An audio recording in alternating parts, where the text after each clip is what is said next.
Well, I think, first of all, we haven't really come to terms with like the actual implications of the internet when it comes to like the way it mediates and the way it actually has influenced kind of social interactions and the era that we're in. I think like it's probably the biggest thing to happen to us since the Industrial Revolution in terms of like how it mediates our interactions. So we've now got this wealth of information coming at you from everywhere, and I think if I was to define the era that we're in, there's just a general unrest. But I think because we've got so much information, it always becomes hard to then pin it onto like a grand narrative, to the point where like people get unrested and they know that something's wrong, but they can't pinpoint where that's from. I think because of the way that things are now, with like, you know, the internet and standardised crates and all those things, you know, but globalisation, there's stuff which people aren't familiar with, and I think you're introduced to things in a much quicker pace than you were previously, and I think people are, you know, opposed to change, and in every day you're experiencing some quite radical change just for yourself, whether that's, you know, meeting different people or different cultures or things like that. And I think the easiest response to anything is to be sort of fearful of it, because that's easier than trying to work out how to accept something. So I think we're in an era of fear, if you want to call it that. There's loads of great stuff going on as well, because of the speed at which new information arrives at different people and their inability to cope with that in a more moral way. We need to be still, to use a religious term, but we need just to be ourselves without having to be something, without having to produce something, without having to have something. We just need to be ourselves. From a utopian kind of point of view, I think you can have this mass connection in a way that was never possible before. I don't think there is such a thing as a mainstream and an underground. Now I think it's all merged into one. We select our culture where we want. Breaking down of community, I would also say, or changing of community. I think the thing that massively impacted my character was losing contact with my mum. And the way that I coped with that was talking to other people and seeing other people's experiences, whether that was talking to my friends in real life and figuring out what's a healthy relationship and what isn't. And I think that a lot of that has come through the internet. There is mess here, and it's more exposed than it's ever been. And I know for a fact that some of the reasons the people around me and me were so messed up so young is because it was accessible, because we knew how to mess ourselves up, because the path was not only laid, but it was very well lit. And I don't think that's always been the case. I think sometimes sadness was just sadness and people didn't act upon it in the same way. And I'm not just talking about self-harm, I'm talking about all kinds of destructive things. But at the same time, this necklace that I'm wearing was sent to me by one of my oldest friends for Christmas this year. It's an embroidered image of some sunflowers and a little house and a sunset. And I met her in the comment section of a fan fiction that I wrote and she commented on, and we started emailing each other, and then we started Skyping, and she's been one of my best friends for about 8 years.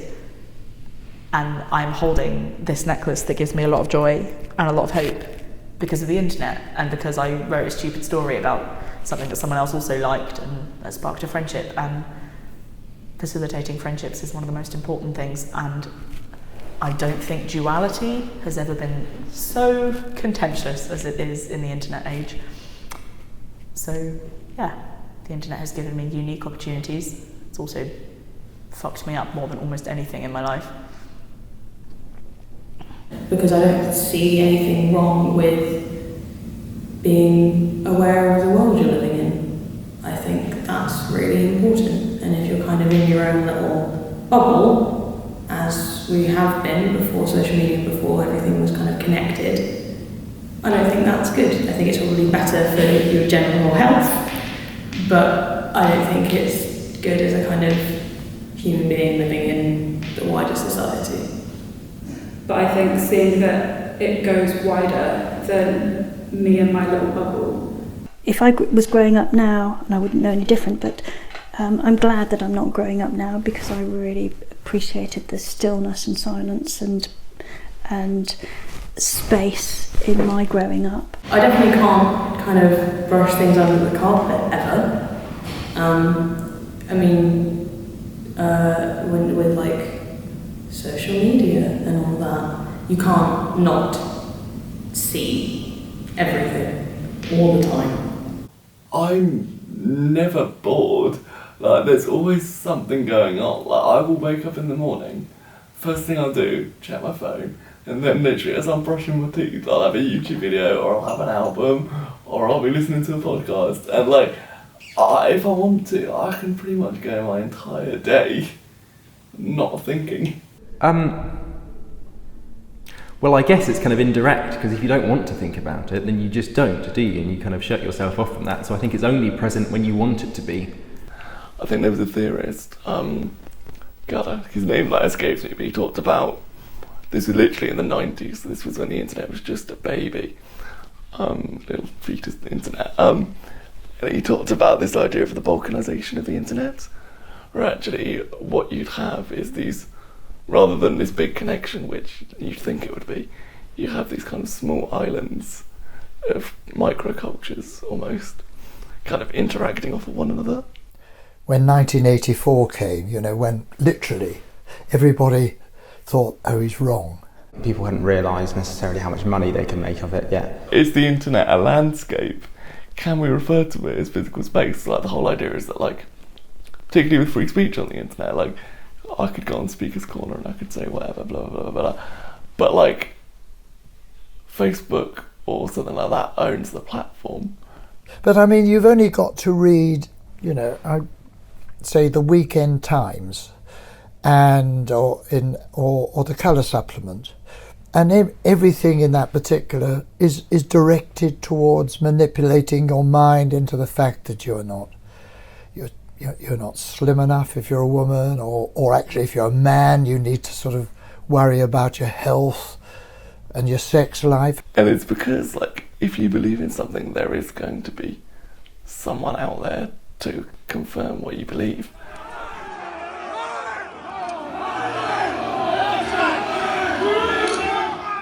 Because if I was anything other than straight white male, which I'm not, I'd be afraid of a lot more. But I'm not, and I recognise that I'm in a position where I don't have to fear for my life based on who I am as a person, which is obviously a advantage I get, and I'm grateful for that. But in terms of just things that have made me afraid as a person, it would probably be the rise of like the far right, yellow vest wearing people who go on Facebook and live stream, those sorts of, just the types, and the rise of those people and how much airtime and attention they get. But we don't have compassion in our politics anymore. We're losing a lot of that compassion in society, and that idea of wanting to help all other people as much as you can is beginning to be seen as a very radically leftist idea. It's a scary place. You've got like that guy in power, someone like that can get in like control of the country. It's very easy for someone like, I don't know, to come along and they say a load of really, really like outlandish, really like horrible, racist, whatever things, and you go, no, that's like, everyone knows he's just a twat. But actually, he does then shift the window, so that then ideas that were previously seen kind of outrageous are now the conservative norm. Whoever you are, when you listen to them, you think, hey, they're making a lot of sense, because they've got a very unique way of arguing where they pander to the people who only think a certain amount about one topic. As in, if you look at the refugee crisis and they say, oh, we should have more English people in this country, how could that be bad? They're coming over here and they're, getting houses paid for and a certain amount of benefits. Then if I said that to you now, in your mind you'd go, yeah, that sounds right, because of the arguments you've presented to me. and that's all the facts I know, then that's correct. And people will just eat it up and then when they are censored because they are spreading hate, which is against the law, and I'm for free speech and everything, but there are laws governing the fact that you can't incite hate. That's been a thing for a while. And when they get shut down for spreading hate, in my opinion, they'll claim they won't, but normally they do, that will be censorship, and then they will then claim that we're living in some sort of Orwellian society. A lack of empathy within it, and the fact that I think it's typical to blame social media, but I don't think that's the only cause. The fact that people seem to be unable to understand each other anymore. I think what we're told, no matter what we've got, and the more we've got, the more difficult it becomes, we should be afraid. We need to be frightened because somebody's coming to take it away. Or those people are coming from far away and they're going to ruin what we've got. And because this is ours and we've got to protect it. There's an African saying about God forbid that we ever build stone buildings. And that's what that's about. That I should be cut off from my neighbour, and that I should put doors on, because as soon as I put a door on, I'm saying you're not welcome. And then I put stuff in my house, and if I get stuff, and think about this in nation terms as well, as soon as I've got stuff, I've got to protect it, which means I've got to put locks on the door. And I don't quite trust you. I'll be your friend, but I don't quite trust you to come in. And that again, that as a microcosm grows into the way we live as nations. We have legitimate Nazis, and I'm not just using that as like a throw around term that we call everyone Nazis. Like, no, like we have people marching with saying blood and soil, and that's a thing that we're cool with. Like, what? Like, when was that a thing? Like, I thought we agreed that that was not okay. But then you look at like Argentina, you look at America, you look at like in France, the near miss, like clearly, as we were saying, clearly something is up with the way things are working. And I think what I worry in those like scenarios, and what really scares me, is how easy it is to then turn that kind of general anxiety that we will feel into something dangerous.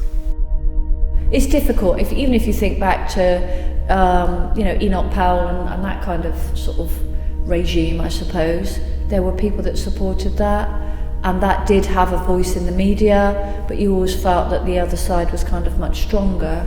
In this country, in 15 or 20 years' time, the black man will have the whip hand over the white man. Well, I can already hear the chorus of execration. How dare I say such a horrible thing? How dare I stir up trouble and inflame feelings by repeating such a conversation? My answer is that I do not have the right not to do so. I don't even know if we've got more or less divided, because I didn't live 30 years ago and we were probably pretty divided then as well. So people would say the world's very, divided and hate-filled, but I can't recall a time when it wasn't.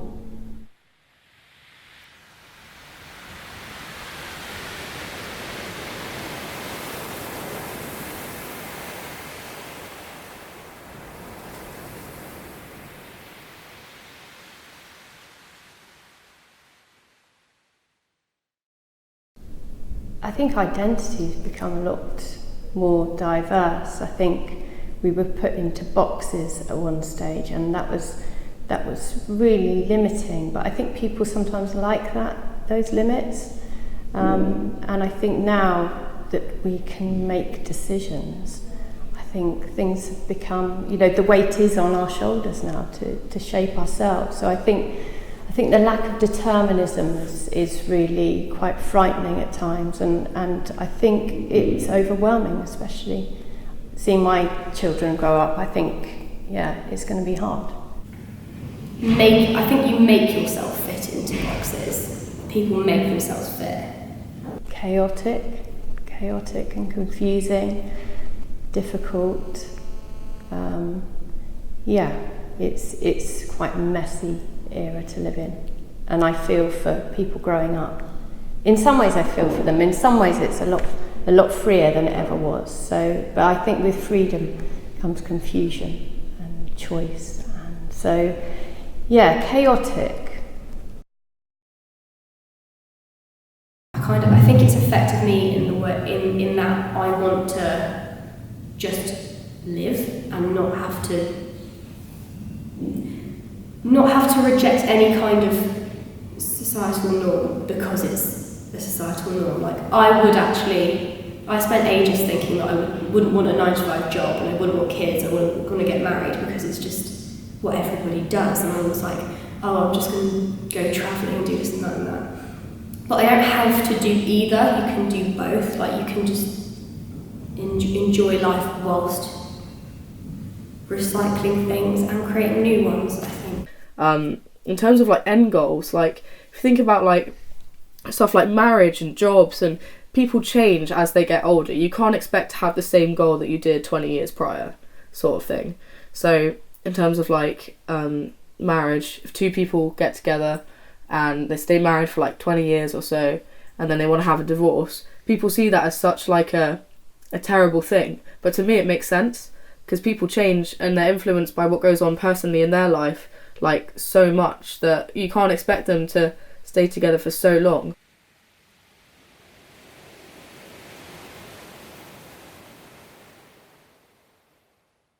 So to tear apart a life, and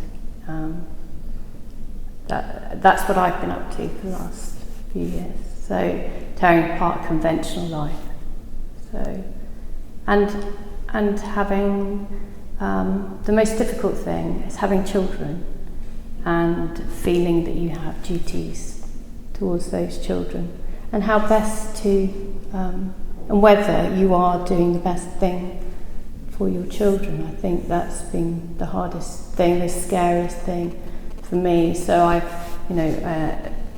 background as a very good Catholic theology student, religious studies teacher in Catholic schools, and then following a conventional life, and then so difficult because I was married, all of that's gone, my choice. And so very difficult decisions have been made about the way I live my life and how my children will live their lives. So very scary times the last few years, and actually to think that you can get to a certain stage in your life where you think everything is going to be the way it is, and then to turn around and say no, I think that is really scary. I think sometimes it's alright just to exist.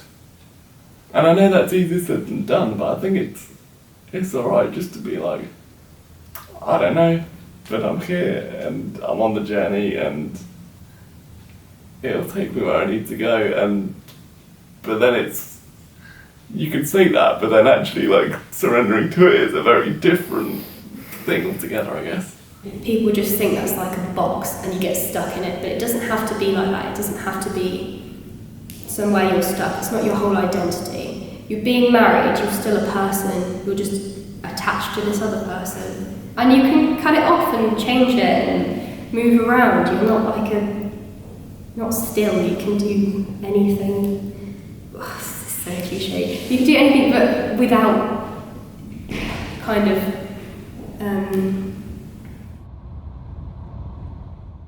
I think the modern era has given you the strength and opportunity to do that. I don't think it would have been possible for lots of people before. I think people were very, very trapped, whether in dead marriages or a certain way of life. I think they were trapped.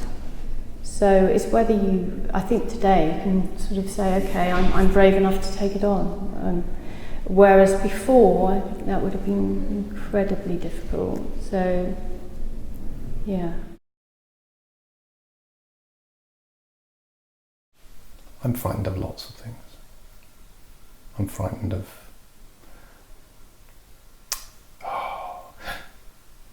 I think it's loss of control. And of course that's an illusion. So I do know this. So I do a lot of personal therapy.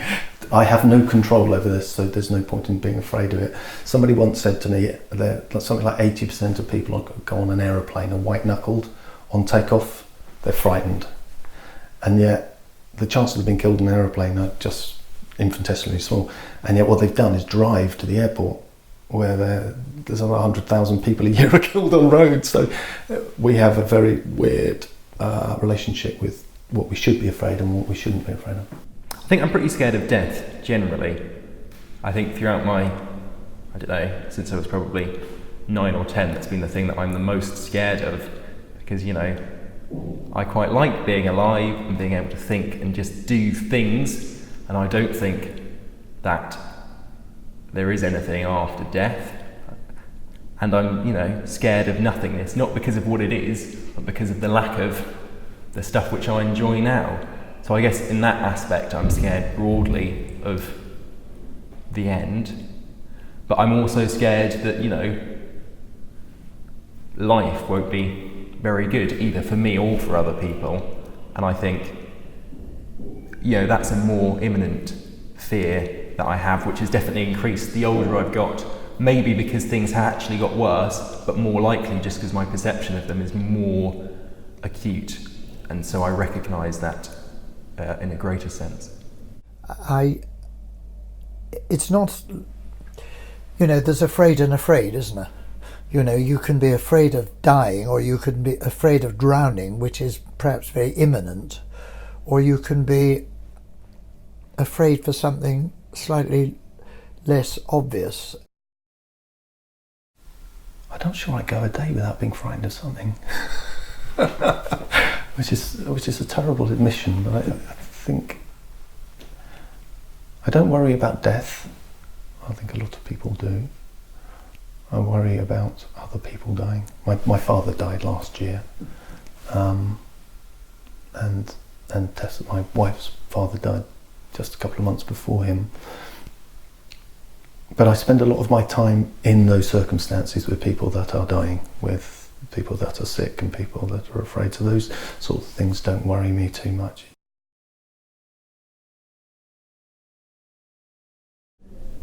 I think you know, for years and years it was built into people's weekly kind of schedule. It was Sunday morning, it was, or at least at Easter and Christmas, you know, people would go to church. But I think that's become so alien to lots of people, and I think that's made a huge difference to morality, because it's asking you to make up your mind instead of that. Spirituality has been commodified in the way that lots of other things have been commodified. You can find your spirituality now. It's there. It's on the shelf if you want it. And I think that's a part of the problem, is that we commodify everything. We turn everything into a product to be bought and to be sold, to be to have or not to have. So actually, spirituality can be anxiety-inducing as much as anything else, because some people have got it and some people haven't, and I want it and I haven't got it. So I think it has changed, but like everything else, we're living in a sort of we're living in what they call the postmodern period, where everybody's truth is their own truth, and we're all allowed to make up the truth as we go along. The problem with that is there's then not a big story that we can all agree on, and everybody's going off in different directions, searching for different things, and a lot of what they're searching for isn't there. So they're going to be disappointed. I think my faith as a Christian, like as time's gone on, people have kind of gone off Christianity, and that's definitely a way to differentiate myself from people. The way I think about things is very, very different. I mean, people that aren't Christian don't, I don't know, they have this perspective, a certain perspective on life, and I feel like I have a different one. Like it's not as if people that don't believe have this perspective that it's like it's more focused, if that makes sense. It's like they have set goals, they have set perspectives, and they do anything they can to achieve it. But with me, obviously I have those set goals and set, but I feel like I have God's guidance, and that, I don't know, that makes it a little bit easier for me. I think the media coverage of religion has really had a huge impact. The negative coverage, and child abuse scandals and things like that have had brought about big change in the way that we look at the motivation of religion. What's really behind it.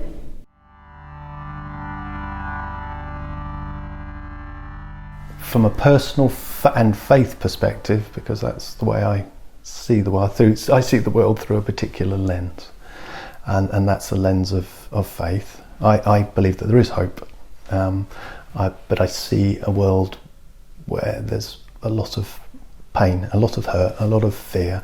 I spend a lot of time with people who are crippled by anxiety, crippled by a lack of being able to see something new and good. So I think that's where my calling is, to speak hope into that situation. So is it okay to spiritualize this? Yeah, so I had a very, very clear calling in my life where I felt that I was told to tell people how much they're loved, because I think that it's the knowledge that we are loved and that we're called to love one each other that brings hope ultimately, not the things that we cling to necessarily in our ordinary everyday lives, which houses and jobs and all that sort of thing, but ultimate hope, which is that there is a good benevolent force in the universe, and I feel that my role at this moment is to speak words of hope into that sadness. I'm a Christian. My relationship with Jesus is the most important thing in my life, and the people I know with the sincerest faith and the most impetus to do something about it are also sometimes the most angry people. One of my best friends, probably someone I love more than almost anything else in this world, I've seen her be completely heartbroken because, I've seen her walk out of church in disgust because while we're standing there singing songs about God is so great, there are literally people who use the bushes around the back of our church building to shoot up, and it's happening while we're standing there singing about how God is going to save the world, and she's like, turn around and fucking do something. And being a Christian is not burying your head in the sand. You have literally a God-given duty to carry the fury and the heartbreak of global injustice, and it's so big, but you have to hold it. It's paradox, it's all paradoxical. You have to hold it in the tension of knowing that good is gonna win in the end, and I'm not sure that I would be, if I were actually who I am in any context, I'm not sure I would be any different, but it feels like there's more to be angry about than ever, because so much could be done and so much isn't done. And if in the middle of a turbulent postmodern society I'm going to stake my claim as a member of a 2,000-year-old family who thinks that their truth is objective, then I'm going to give everything I have to carrying that torch of this isn't good enough.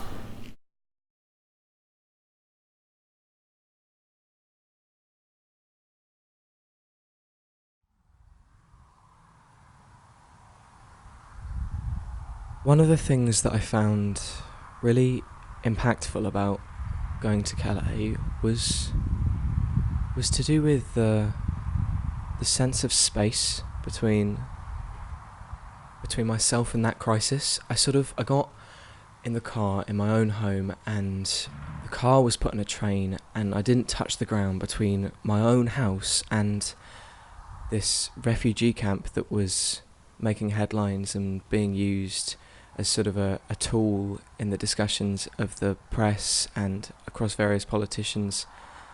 And it brought home to me the physical reality of something that had become an idea and a topic and a bartering chip to a certain extent. And it made me realise that not only are these things real, they are close.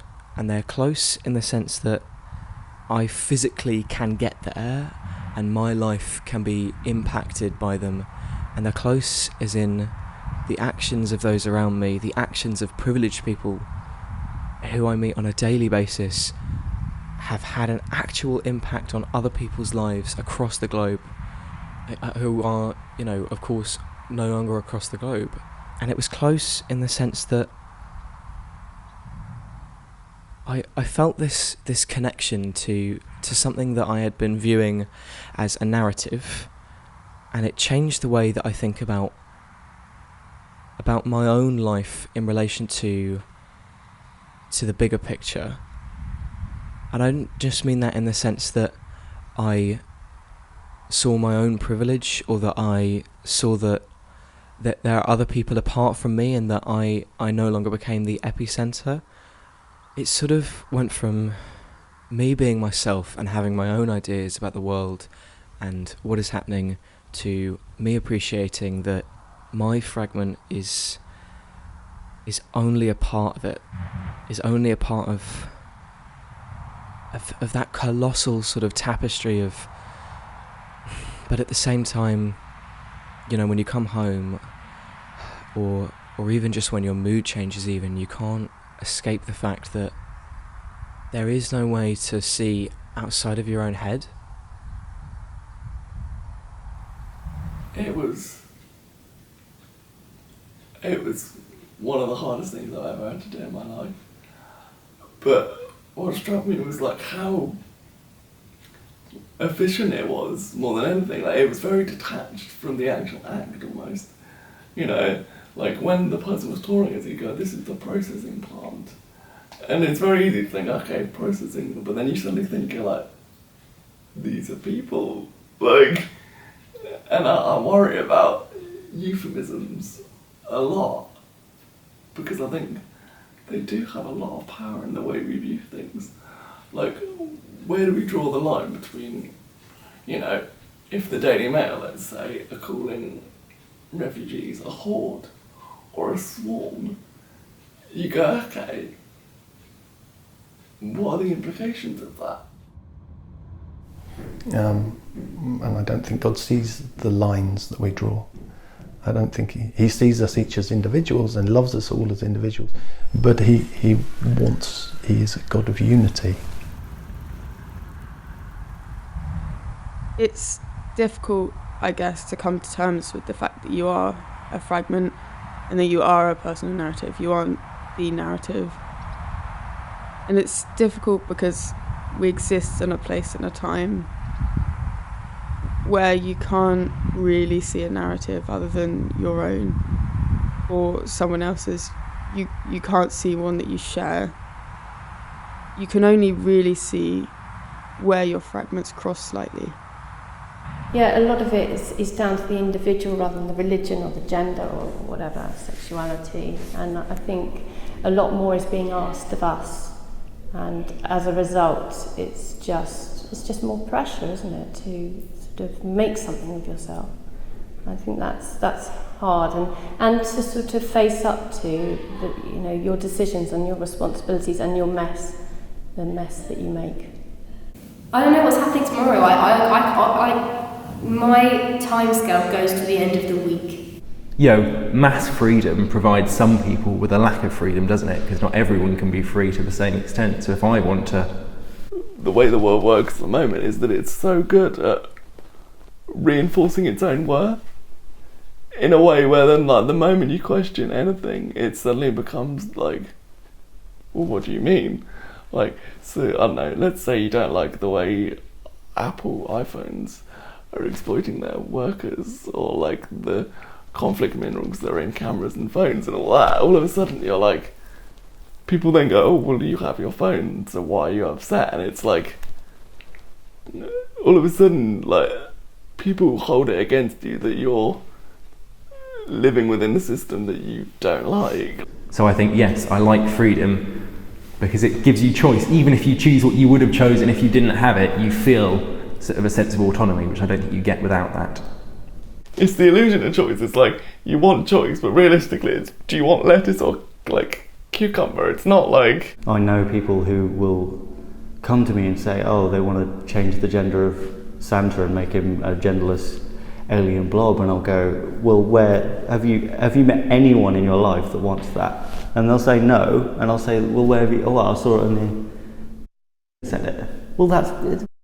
Said it then. No one thinks that. You can't understand the whole mess of it if you can't understand the pieces that make up the mess.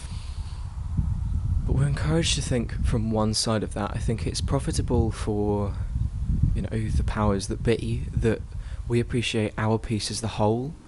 But I think we've both been trying to appreciate that it's not that you have to exclusively look at the bigger picture, it's that you have to hold both of them in tension and contradiction to a certain extent. Yeah, I think to understand the personal narrative and to understand the fragment, you have to understand what surrounds it and the fragments surrounding it and what constitutes it and the space in between it and behind it. I guess people are sort of more naturally pessimistic, and when you're trying to define an era, because of the way that we define previous eras, it's looking about not what was bad about that, but what we've improved with since then almost. So I guess it's natural that you would talk about fears when trying to define where you're living, because you're thinking about the future and how you could progress on from those fears. Again, it depends entirely where you are and where you live. If you live in Syria, then you don't have time to think about what the era's like. You're worried about surviving, really. To be actually able to know about what's going on at the time is as important as what's going on at the time, if that makes sense. It's the same thing, but it suddenly becomes harder to discuss it and harder to deal with it, purely because it becomes more difficult to label and put a name on. I think it's very important that you have the right words and the right labels to point to these things, because without it, it's pointless. It's difficult to see something which is a uniting point. And of course, that difficulty, and we talk about this a lot, has pushed us further toward the eco-crisis, which is a crisis of framing. I think you give everyone the keys to their own overarching narratives, and you tell everyone that they can decide what the consequences of their actions are just by viewing them differently. I think cause and effect has come to exist in abstraction, and that has meant that people have not had the impetus to do something about that threat that claims to be completely overarching in the most wide sense that humanity has ever faced.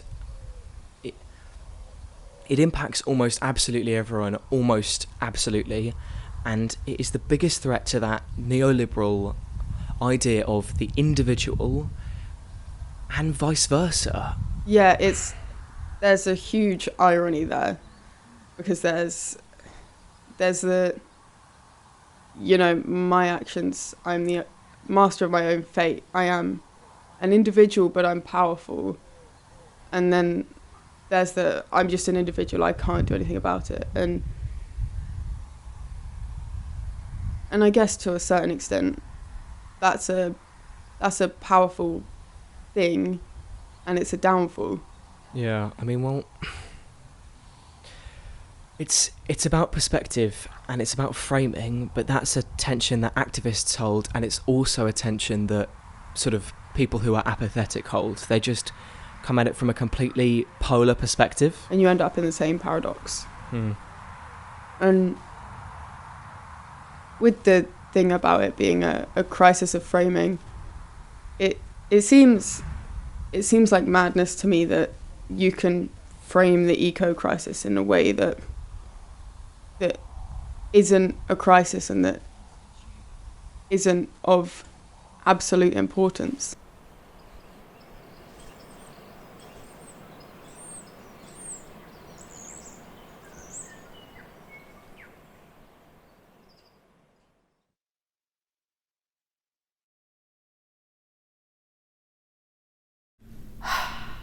the fall of the Roman Empire, mark however many empires we've had now. The Roman Empire wasn't the first one to fall. There was like the Greek Empire, the Byzantine, and currently it's the American Empire, and it's crumbling, and is Nero running through the streets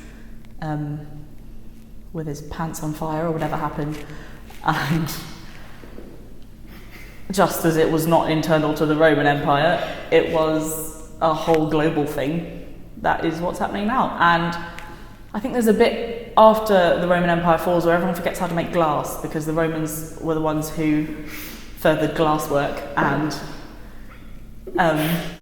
so no windows were produced for like centuries after the Roman Empire. You can check me on that, I might be wrong.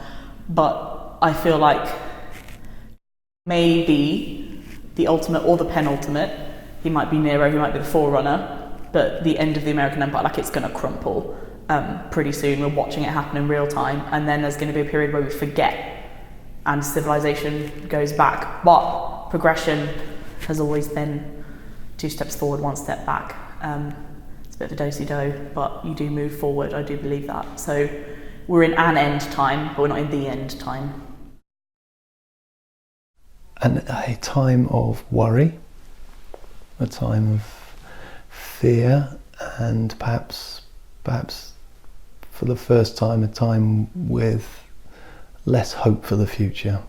I think because of what's going on with global warming, and because of all of the changes that are going on in the world at the moment, with political upheaval and strongman politics and the massive movement of people due to war and those sorts of things, I think it's a time of uncertainty and a time of fear.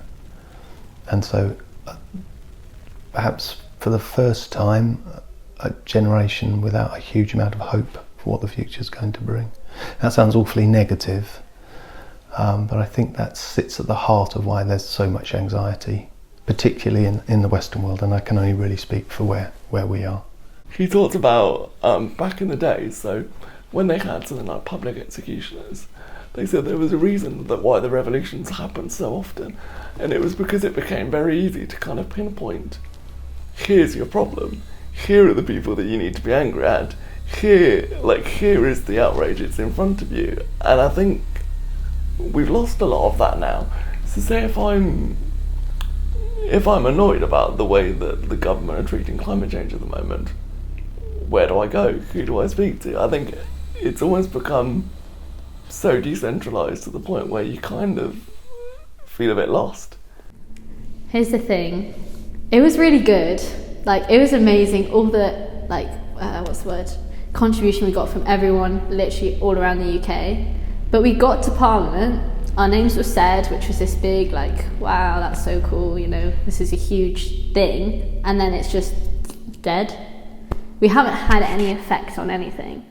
That's hard to comprehend, because I think the state where it can is very good at making exceptions when it needs to, you know. So you look, there's a really good book called, I might lend it to you if I can, and one of the things he was talking about is in the Iraq War, he was saying that there's a lot of rules about whether you can detain a certain prisoner of war and how long and what you call torture and what you don't, and there's this whole thing. But America was torturing people in the Iraq War for information under the guise of enhanced interrogation. And then what they were saying is that actually, when they were later confronted as that, they just said that, oh no, that was a mistake that we did in time of war, rather than a deep problem with the way that kind of society views those teams and others. Do you know what I mean? And I think it's very easy to kind of hand wave away really, really serious things. We've had this whole passionate students, taking back a couple interviews and whatever with a few small scale radio stations, but I don't think it's as big as everyone has thought it is, because it's a huge issue, and if you look on that e-petition website, there are so many huge issues that are getting to Parliament, but 10 MPs will show up, or less, And they won't even debate it. They'll sit there, be chatting to someone next to them and be like, and then at the end go, yay, nice. But then they won't, you know, as soon as they leave, it's back to bigger issues, you know, and it's not important, you know, and that's the issue, like you say, with participating in this era. You know, young people, we're starting to get our voices, we're starting to realise how important it is to vote, to participate in any way we can. But as soon as we do something more than like ticking something on a ballot paper, trying to make actual change, we get what we think is quite far and then nothing happens.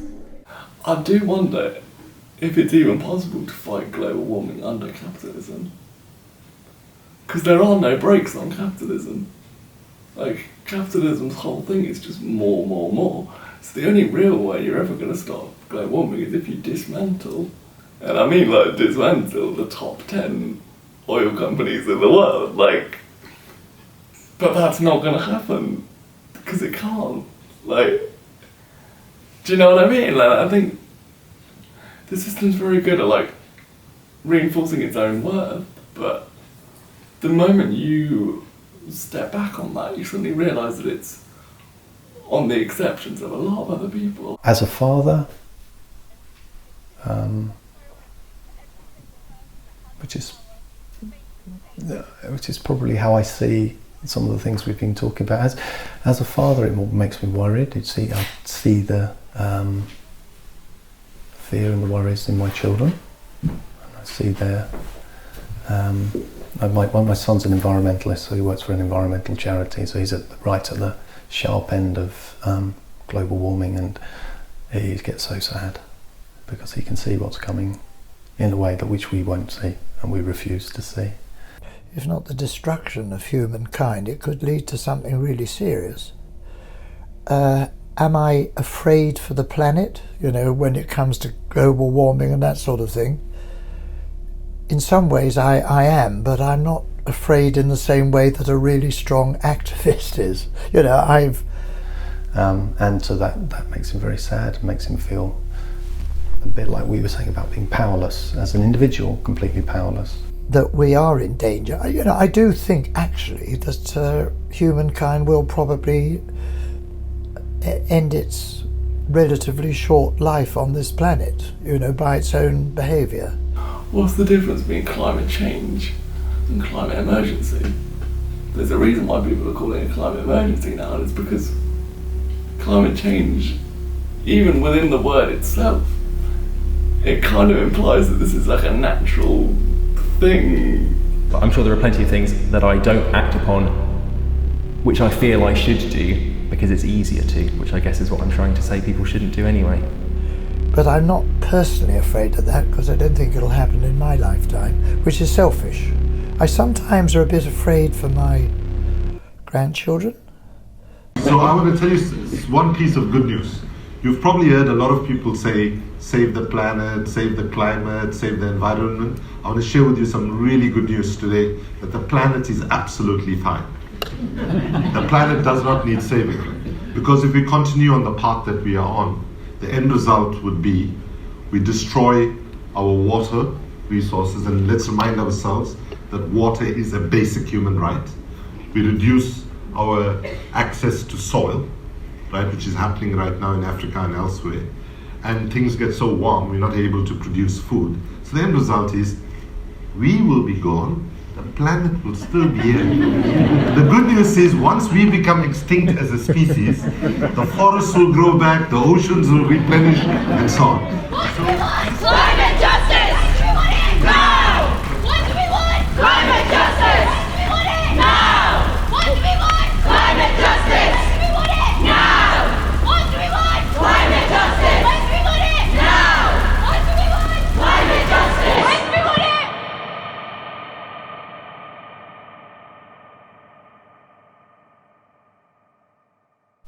Like, now is a time when we should be rallying, like, more than we've done before. Do you know what I mean? Not less. Like, we've got a planet that's eating itself apart. Like, we've only got however many years they said until the world. Do you know what I mean? I worry about, like, is it right for me to have kids in this generation? Like, is that an ethical thing to do?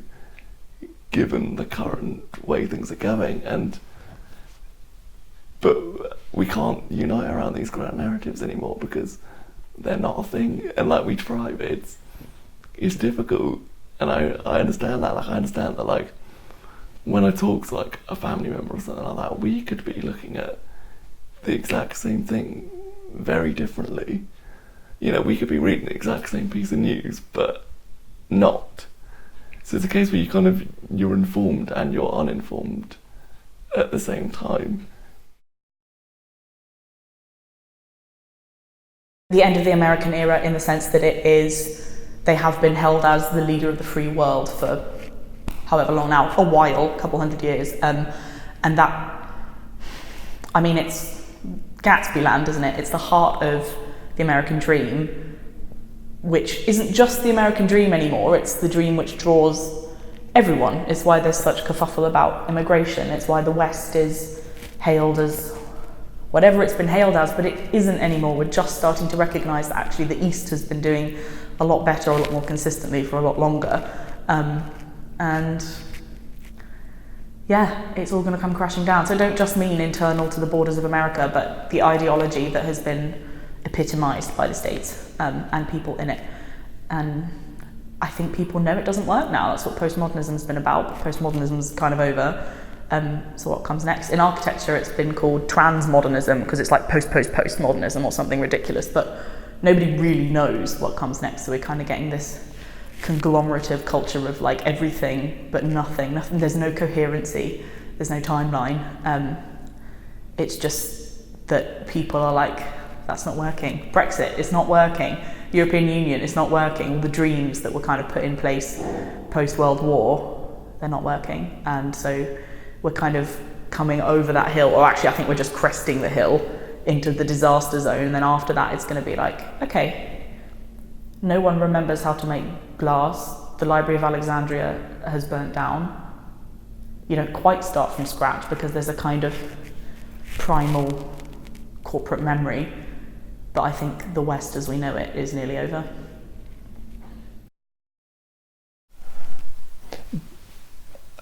I think it goes back further than the postmodern thing. It goes back to the Enlightenment and the idea that all human beings are masters of their own destiny, that we human beings can make a better world, which in many ways we have with medicine and housing and you know, the life that we lead now is a very comfortable life compared to a century ago.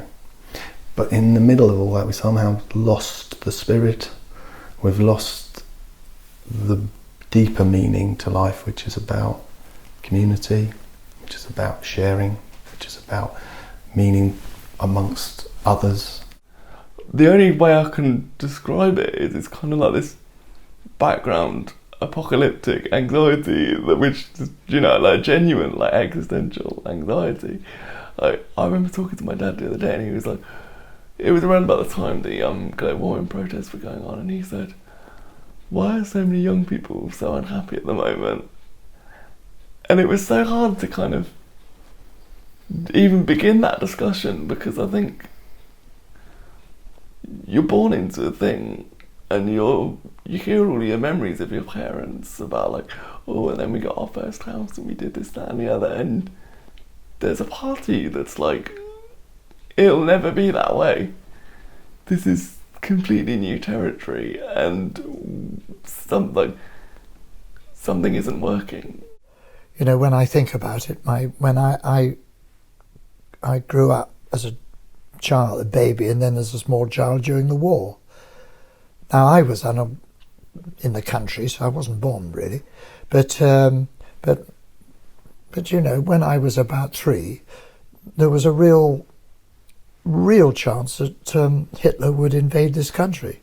And I often think, what, you know, my parents with a baby of 3, 4, what were they thinking? As the rest of the country, it was a chance. So, you know, compared with that, I think what we have at the moment is nothing. I think you can see it in the art world, but art, I don't think anyone who really spends any time with art can kid themselves that art is art. Art is the exposition and the articulation of things seen elsewhere. So you do see it in art, but art is what you look through to be like, what's going on? It's everywhere. It's in politics, it's in the rhetoric, it's in media, it's in celebrity, it's hugely in the internet. Like, the internet is the third age or whatever we're in. Like, it's just that sense of crumpling, that sense of like tension, of like the pot is not even like boiling, it's like post-boiling, when you get the kind of crusty residue around the edge of the pot and the gas is spluttering because the water's gone everywhere. And in that spluttering, you're like, are we all going to get gassed? Is there going to be an explosion? What's going on? And there have been explosions before. We had 2 world wars last century, and then there was the longest reigning era of peace because the EU was set up post World War II. Longest reigning era of peace that Europe has ever had. And now the EU is crumbling, and it's not just political, it's not just cultural cracks, it's mentality, it's all the problems that are coming to the forefront, like mental health problems, racial problems, social justice problems that have never been so prominent and so well discussed, but also not any better for it. The awareness is something, but it's not the answer. And so it's kind of like we've started pulling out the fabrics, and now we can see both sides of the tapestry, and the pot has boiled, but we are like, what is this making? Where are we going? I don't know. I don't know, I think defined eras don't really exist until you look on things retrospectively, because everything's just changed, isn't it? And even if you're living in an era which we'd consider very strong, you're living in the Romantic era or something, they'd have no concept of that, and they're just doing something new, which is what people are always doing. And it's only when we think, oh, well, that new stuff's all vaguely the same, that we think, oh, well, that's an era. So I guess in that sense, I don't really know what era we're in. We're in an era of change, but that's always the case. I think the next step is archiving. I think librarians are going to be the artists of the future. And I don't mean librarians as in like 50-year-old women doing voluntary time at the local library. I mean like the massive, astonishing amount of information that is accessible right now. There's like a fantastic, I think it's who's an American postmodern writer. There's a fantastic quote by him he's just gushing about like, when I was young, you had to like get on a bus or a train and go to a gallery in central London and pay your entrance fee, or not as it happens, and walk into the right room and stand in front of the right thing and wait for the people to move away to look at a painting. And then you'd be like, yeah, I've seen that painting. Now they come and go and they flash on our like Facebook feeds, and they're part of GIFs, and like in the same way that everything else is, and we make memes about classical art that only the elite would have seen when it was actually made. And like, I think the power now is in the people who can frame it, and the people who can keep track of it, and the people who can differentiate, and the critics who can say, here is a stock amount of what is good and worthwhile, and we are making a value judgment to keep and preserve this. And I think, I think the next step isn't what we make, it's what we do with what has been made. Somebody said it's the tyranny of the individual. You know, I have to make, if I have to make my own meaning, I'm going to come up short, because I only have vision that takes me so far. I only know so much. I only have only lived this long. I have only this much view of the world. And yet, for those of us that believe in a meta-narrative, that means that we've all got little glimpses, but we haven't got the whole picture. And the problem with postmodernism is it says that the glimpses themselves are of absolute value. So the individual has become the absolute and not the absolute. And I don't think we as creatures are adapted to deal with that. I don't think we can cope with taking that full responsibility for ourselves and for the world on our own shoulders. So I think that's it, with a high degree of sadness and compassion, really. And on the ground, in the reality of the world, the way I see it is in situations when I'm looking after, mentoring at school with young people, or I'm meeting people in pastoral situations, and I, or in the hospital where I see a lot of young people, particularly with mental health problems, eating disorders, those sorts of things, which are, at least in part, the result of a loss of meaning, a loss of who I am. But I used to go around to her house and she had this massive chunky old PC like you see in those ridiculous spoof infomercials of the 90s. And we would sit and watch YouTube videos on it before YouTube videos were ever consistently about anything. But there were, even back then, there were 1 or 2 science channels. And I remember we got into a hole the way you do, and we would just be transfixed because we hadn't seen anything of the world. It might have been even younger than that, it might have been 11, 12. And we came across this video about mandlebrots. And I don't know if you know what mandlebrots are, but so this is maths, it's not my forte, but it is interesting. It's to do with fractals. And if you have the edge of like a thing and it's a fractal and you zoom in, it's just infinite and it repeats infinitely into itself. So this is like so far into mathematical concepts that it goes full circle to philosophy, and it was beautiful because the Mandelbrot they were illustrating, the video I think was just called A Mandelbrot the Size of the Universe. And we were like, what's Mandelbrot? So we clicked on it, and it was about 5 minutes long, and it was just the same thing over and over again, but it was zooming in on the edge of this like rainbow geometric configuration of like triangles or whatever the kind of fractal edge was, but it just zoomed in and the shapes got bigger to reveal the same thing constantly for about 5 minutes. And the idea was that when you start, you're kind of on the edge of like the whole shape, but like by the time you're so zoomed in, you've got to a scale that is like 1-to-1 with the universe. And I have never forgotten it because it made my head spin. I think Isla got quite bored. I seem to remember that she went off and did something else, and I was sat there like,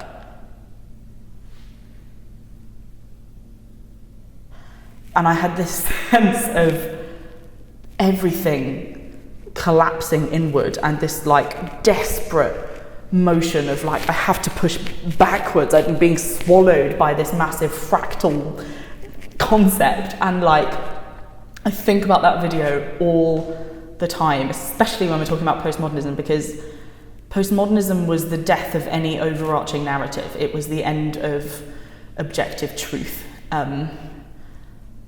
And truth and theory and abstract has all collapsed in on itself. Nothing quite has meaning that's rooted to anything bigger. It's all rooted into itself. It's insular and it doesn't mean anything, and it comes and it goes. When people say postmodernism has ended, that's still postmodernism, and I think people can't work out what comes next because it doesn't work like that anymore. It's going to take longer this time. It's not like we're moving from Baroque to Romantic or like this to that or that to this. We have like,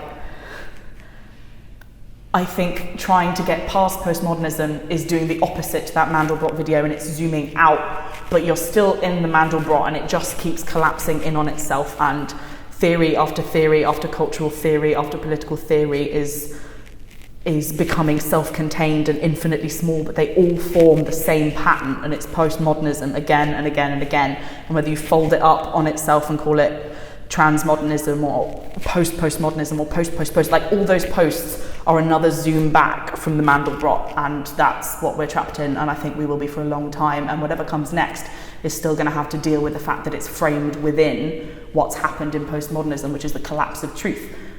And so anything which comes next heralding itself to be the truth is going to have to deal with the fact that it's the side of a fractal on a Mandelbrot.